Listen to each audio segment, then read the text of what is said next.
It's not every day that we get a phone call from Industry Garage. How's it going? Great, great. Thanks for having me here. You took this car for the first rip in Canada? Yes. Why? That's a good question. I really, the call to adventure is probably the answer to that. Nice.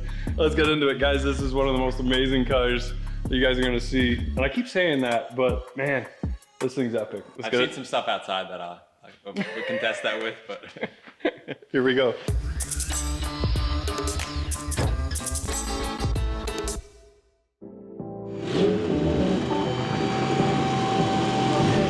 All right, guys, so this is Tim from Industry Garage, and they have their own channel where you can see the entire build on this thing. Super epic, but we're gonna do kind of a condensed version here. Unfortunately, it's dark out and we couldn't really take it for a rip, but you drove it on the track for the first time? Yeah. Nice. Today. But you're from Baltimore. Yes. That's crazy. Yeah. So tell us about the car, tell us about the trip, tell us, yeah, we wanna know. Yeah, so it's a 1970 Datsun 240z.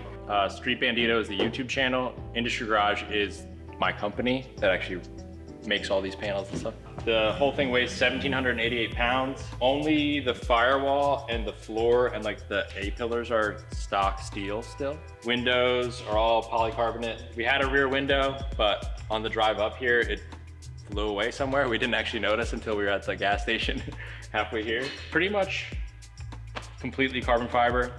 Like even like the mirrors, small things like the turbo fans.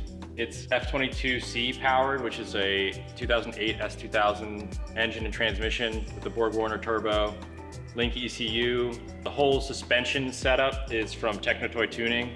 They have like a conversion for the rear end that takes it all to a Ford 8.8 rear out of a 2011 Ford Explorer. The rear brakes are from a S13. The front hubs are from an S14.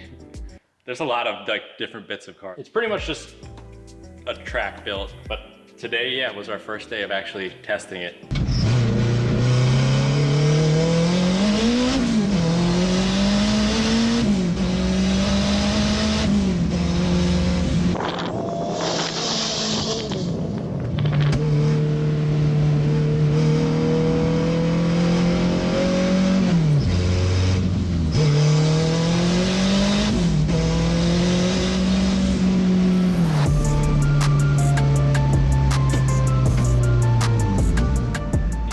Day here called Japan Classic. So we came out for that, but we only ran like a lap. The diff seal started becoming a problem. It's always the Ford bits on my builds that I go to. The only Ford part on the car is the diff. We're like, okay, well, we can get a whole nother day out of this if we can just fix this. So right. Dave let us hang out in his shop late at night and he just gave us the keys. He's like, okay, go have fun. Fix that thing and then get it back out here. So we did, and then we got out today and it was a great day. Yeah, that's the awesome thing about the car community. It's just like, oh, you got a car? It's like, yeah, you're cool, here.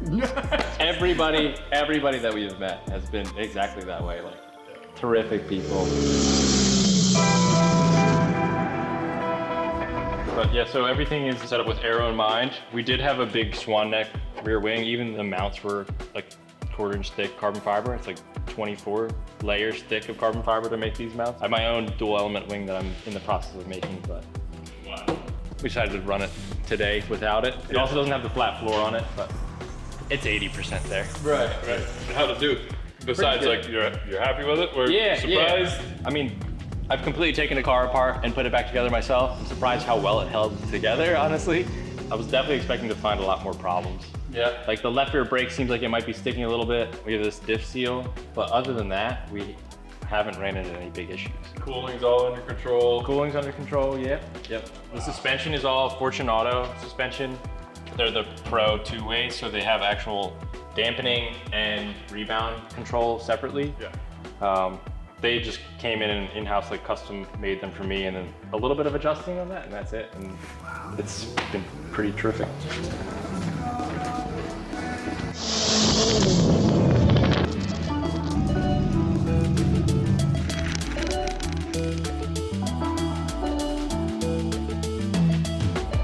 So yeah, a little tricky to take the hood off because I don't see any seams. It's all held on with quick latches. Okay. Which you just press and they come back off.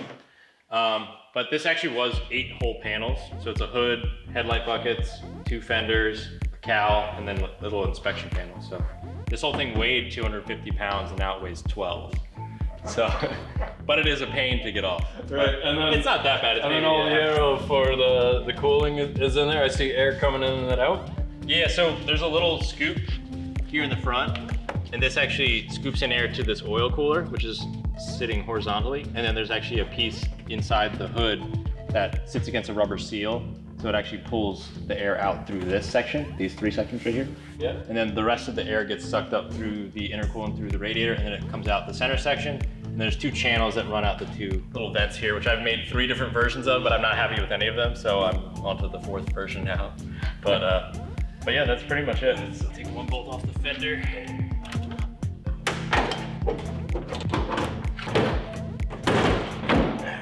Holy crap. Yeah, it's like piece of art.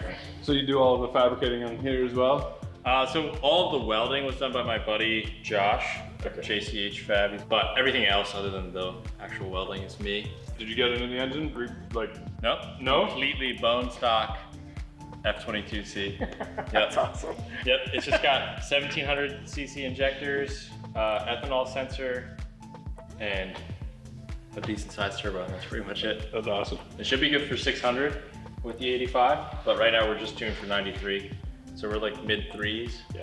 But it's only sitting on the wastegate spring pressure right now, which is 10 PSI. So Nice. we'll go to like 15 or 16 and hopefully hit 600-ish. I'm not as good of a driver as that car will be, so I'll just wait until I've got more track time. That's awesome. Yeah, work your way up. Yeah. I love the fact that you spent thousands of hours on the car and you're like, so you must have rebuilt the engine. No, stock, threw it in. Well, if I blow it up, I want to be able to just swap it back in with another one. Yeah. Other than the block of the engine and the intake, everything has been like hand built by either Josh or I. Everything from the turbo back is all titanium. That whole section weighs like 5 pounds. I guess the aluminum charge piping is probably like the biggest weight. Put it in perspective, the Caterpillar in our F350 weighs almost as much as the entire car. Which is the engine? Just the engine. Oh my God. You're 1,700 pounds, I'm like 1,500. Oh gosh. Just on the front axle. So, 2 different worlds for sure. 2 different worlds. That is insane. Yeah. You know, like, nothing like hanging down low. Yeah, so once the flat floor's on, it'll click on with the same quick latches. But other than that, yeah, there's no exhaust to get caught on anything. No, that's crazy. On our channel, we really focus on like trying to teach people. Most of my business is actually selling carbon fiber parts, but I also teach people how to do it themselves so they don't need to buy parts from me. But I just like the DIY stuff so much. I mean, you guys, same type of thing. You're just like, oh, you can throw anything together if you want. Like, right. Mix and match, whatever. And it's your imagination. It's just like you gotta be able to see it through and focus on one thing at a time because it becomes daunting. Like if you would have known what it would have taken to get to this point when you started, you're like, yeah, I'll just buy an Aston Martin or whatever. Exactly. Right? Even something as simple as like the rear turbo fans. They look like they would be hard to make or fancy. It was just Tupperware from your mom's kitchen, wasn't it? It literally was. It's just a cap that holds it on. And then this was a salad bowl that I bought off of Amazon. And then the inner bit was actually a dog dish that I bought off Amazon. And it's all pre-preg, so I just cooked it in an oven that I got for free from Craigslist. These were cut out with a CNC machine, but it was like an $1,800 CNC machine, and that's it. And then just epoxy together. They cool brakes, and they also evacuate turbulent air from inside the fender wells, which is even better than the brake aspect of it, honestly. Because the air that you get caught in your fender wells is like, it'll add a lot of drag, and it's really hard to get out in general. Yeah. Like that's why a lot of people will cut the whole back half of their fender off. Are they both right-hand thread? Yes.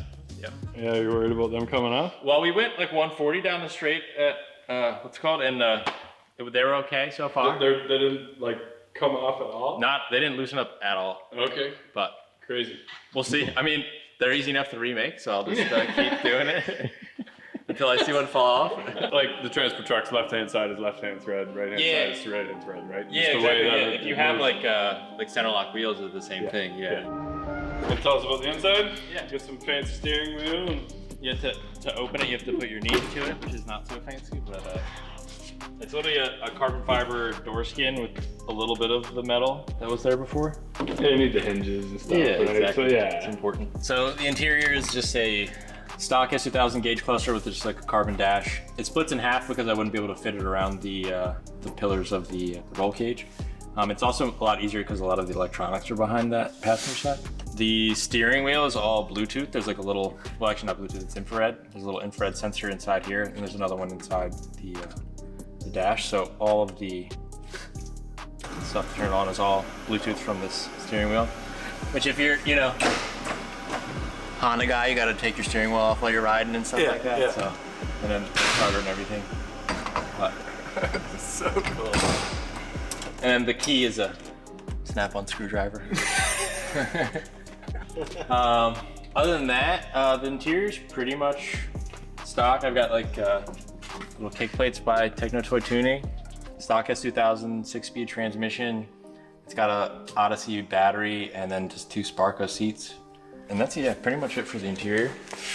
Around back, we have a firewall, so we can actually pass tech for unlimited class for global time attack. Fuel cell back here, that's like a 10-gallon fuel cell, and then surge tank and 2 fuel pumps and everything back there. I got the Fortune Auto. This is the rebound control, half of the coilovers.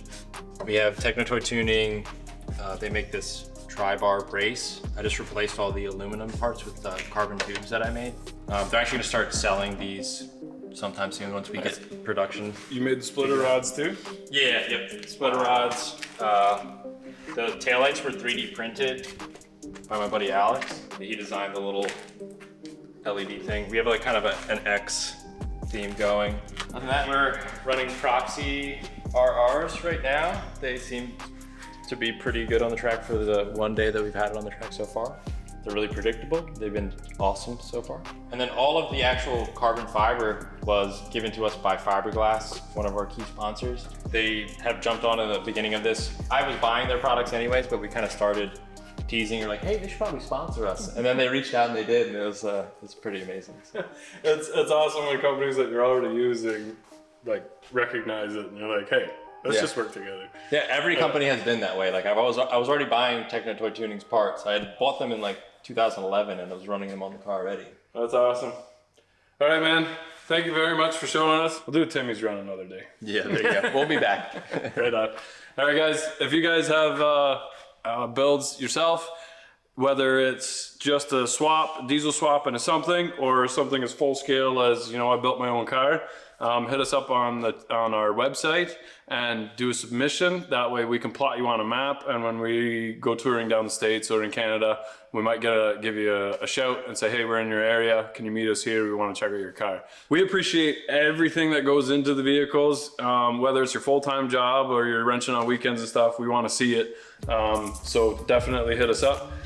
And man, it shows what you can do after couple thousand hours. Exactly. Yeah. All right, guys. You're not filthy, you're not rich. Get out there and wrench on it. It's not gonna fix itself, right? Exactly.